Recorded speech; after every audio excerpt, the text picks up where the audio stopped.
सिंध क़ाबीना कणक जो इमदादी अघ 2000 रुपया फी मण मुक़रर करण जी मंज़ूरी ॾेई छॾी।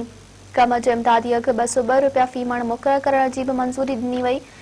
वज़ीर आला हाउस कराची में वॾे वज़ीर सैयद मुराद अली शाह जी सदारत हेठि सिंध क़ाबीना जो इजलास थियो, जंहिं दौरान कणक ऐं कम जे अघनि जे हवाले सां ब्रीफिंग ॾिनी वई। सिंध क़ाबीना जे इजलास दौरान कम ते क्वालिटी प्रीमियम 50 पैसा मुक़रर ऐं शुगर मिल्स में क्रशिंग सीज़न शुरू करण लाइ 30 नवंबर जी तारीख़ मुक़रर कई वई। इजलास में ॻाल्हाईंदे वॾे वज़ीर चयो आहे त असां ॿाहिरां मयारी कणक घुराइण ते घणो ख़र्च कंदा आहियूं, पर मक़ामी आबादकारनि खे सुठो अघु ॾियण लाइ तयारु न आहियूं।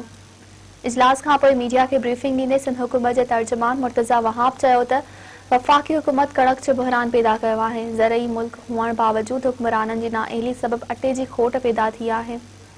हुन चयो त वफ़ाक़ी हुकूमत हाणे महांगे अघ ते कणक ख़रीद करे पई। सिंध हुकूमत आबादकारनि जी ॾुखियाईनि खे साम्हूं अघ में वाध कई आहे।